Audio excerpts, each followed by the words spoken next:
requeening.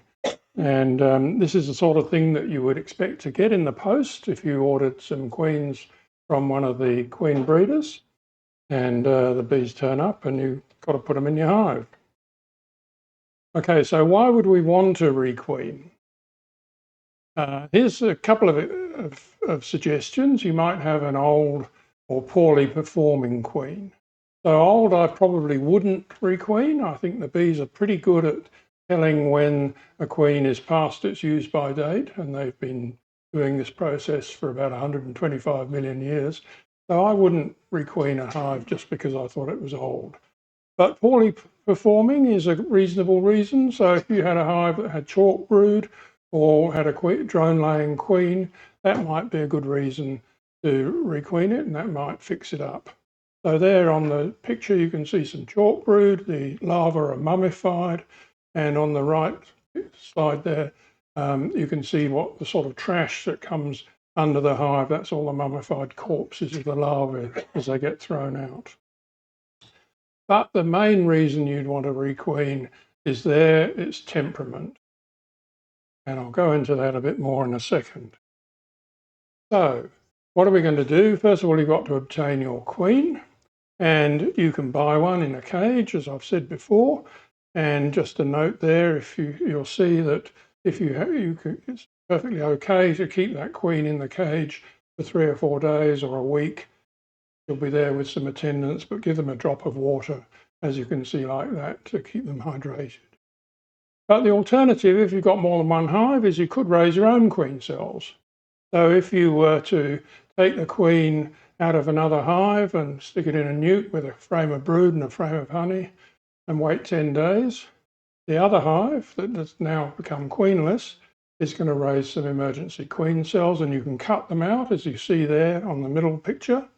And you can shove them into a brood frame, as you see on the right-hand picture, and then stick that into the hive, and those queen cells will emerge, and you'll have fixed your problem.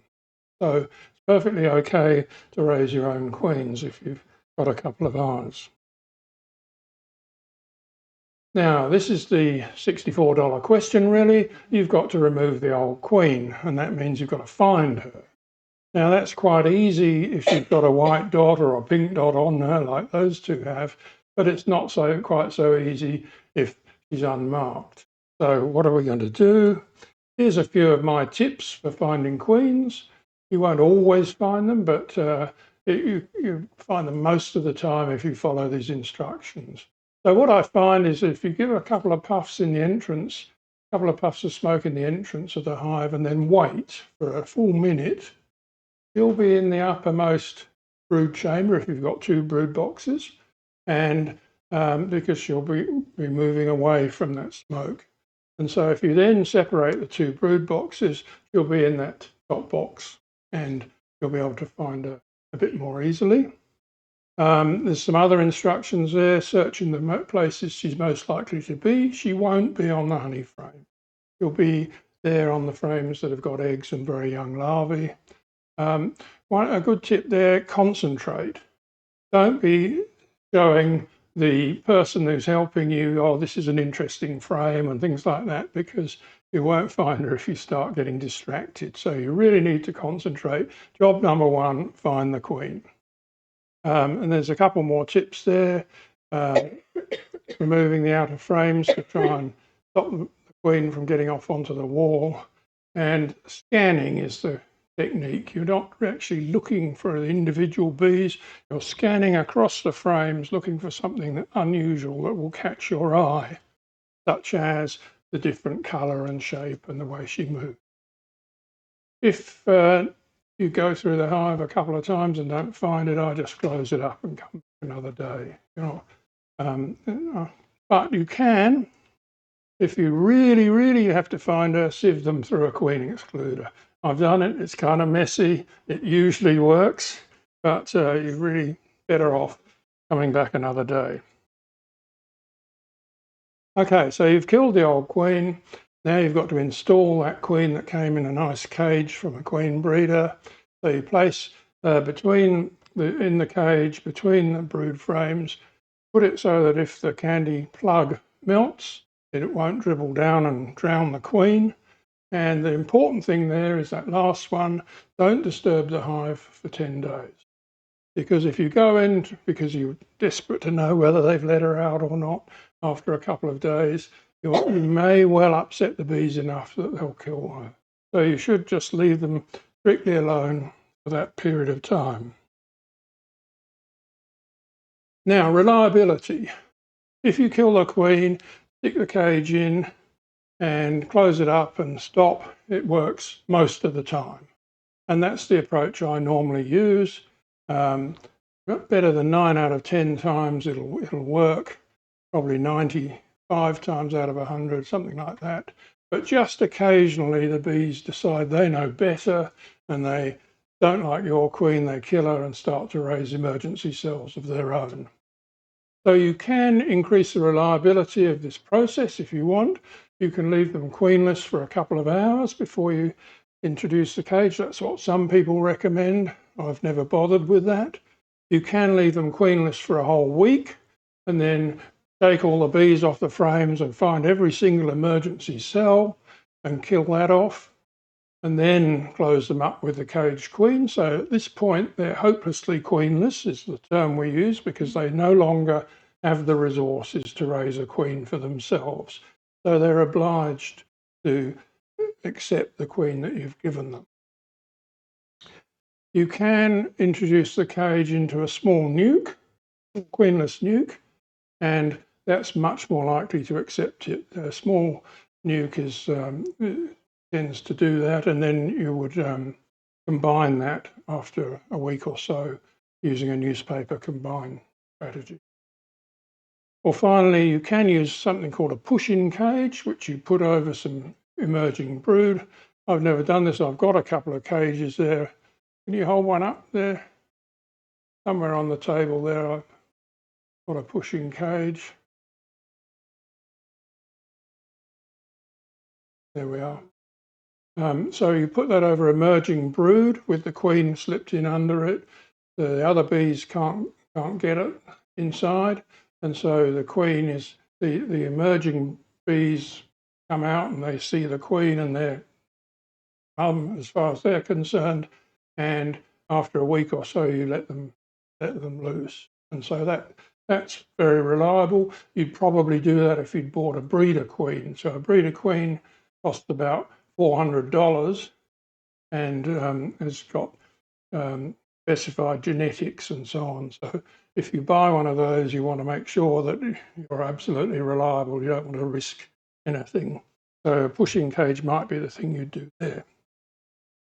Now let's get on to defensive bees, because that's really the major reason we're going to be requeening. And what we want to be doing is we don't want to be beekeeping like in the top picture there, where the bees are bouncing off your veil and stinging you and making the whole experience thoroughly unpleasant. What you want to be doing is, as we see in the bottom picture there, shorts, t-shirt, and a good experience. So there is no need to keep aggressive bees. It should be a pleasure to keep bees, and you don't want those aggressive bees to be contributing drones to the local gene pool, because they're going to be perpetuating those nasty genetics and habits. So there's no need to keep aggressive bees. And also the second point there is that there's no point in having aggressive bees, because despite the fact that many people will tell you that the aggressive hives are the ones that collect the most honey, that's probably not evidence-based. It's a bit anecdotal, and I've certainly seen papers that say there's no correlation between defensive behaviour and honey collection. And the last point there is, if you're a hobbyist and you're keeping a couple of hives in the backyard, it really doesn't matter to you whether you're getting 30 kilos or 25 kilos in a reasonable season. We're not making our living from this. 25 kilos is plenty. So it might matter to a commercial beekeeper who's making their living out of it, but for us, it really doesn't matter. So that's the the idea, I believe one should improve one's stock all the time by eliminating a third of the queens from your apiary and requeening from the best third of them, something like that sort of policy. But the problem with the hostile hive is that finding the queen in a box full of really angry bees that want to get stuck into you is not at all easy. So here is a safe and simple method for requeening a bad-tempered stock. And this was published in the Bee World in January 1940, and it's a gem. And so Illingworth said, in the middle of a nice day, when the bees are flying well, remove the bad-tempered stock bodily to a new position about a dozen yards away. Okay, so let's look at that. So here is his original procedure in a little bit more detail. Move the entire hive back about 10 metres. Place a new hive on the original stand, the old stand, with empty combs or foundation in it, and put your new caged queen that you bought from the queen breeder into that with a feeder with some syrup, because you need to feed them, they won't have any stores. So what's going to happen, all the foragers located on that stand, they're all going to return there. They find this hive with a queen in it. They've got no resources to raise another queen. They're forced to accept this queen because they've got no eggs or larvae or anything to raise a queen of their own. So they'll accept that queen and continue with that. Now, a day later, we go to the hive that we moved, and we look through that for the nasty aggressive queen. In the hive that we've moved, all the foragers have flown back to the other hive, so you've only got nice little friendly nurse bees there. And there's only half as many bees in that box as there were originally, and so it's much easier to find the queen. And if you've also had time to ring up your friend and say, come on over and give me a hand. So for all of those reasons, it's a much more pleasant experience to go and look for that queen the next day. And when you find her, you kill her. And in the original instructions, Illingworth suggests that you shake all the bees from that hive now back in front of the original hive so that they'll all go back in. And you don't put the brood frames back into that hive because that would give them the resources to raise another angry queen. So you distribute them around your apiary to other hives. And that's the story. But if you've only got one or two hives, you probably can't do that. So I've got some alternatives for you to that. So instead of shaking all the bees in front of the original stand and returning the brood frames to other hives, you can add a caged queen and start a new colony in that second box.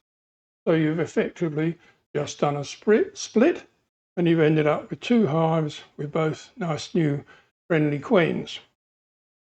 Perfectly good way of doing it, and you'll end up with two hives. Alternatively, you could just wait for a week and then go through that hive. So they will have raised emergency cells. They've been queenless for a week, they had all that brood, they will have raised some emergency cells, and you could go through them all and very carefully remove all those emergency queen cells and then recombine it with the hive using a newspaper combine. So that's going to give you've still only got one hive and you've now got the new queen installed in that. One last thing, what about laying workers? Now, requeening a hive like that is not reliable. If you just stick a caged queen into a hive that's been queenless for over a month, you won't succeed. They'll kill it because as far as they're concerned, they've got a queen. They've got these laying workers who are releasing sufficient brood pheromone and so on to think that they're all right.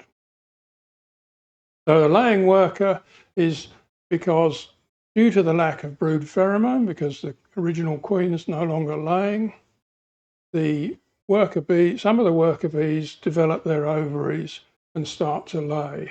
And because they've never mated, they can only lay unfertilized offspring or eggs, and that means they can only lay drones. And typically you'll see a picture like that where you see multiple eggs in a cell and they're all over the place. They're not as precise as a queen is, and because they've got shorter abdomens, they often lay them on the walls of the cell rather than right down in the bottom. So what are you going to do if you've got a laying worker hive?